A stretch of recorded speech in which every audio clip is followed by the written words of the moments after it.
itong naramdaman.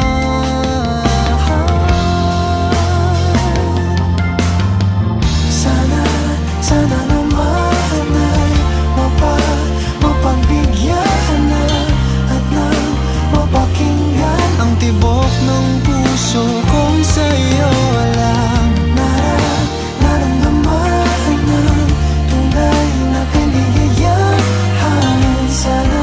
Sana naman mapagbigyan ng tibok ng puso.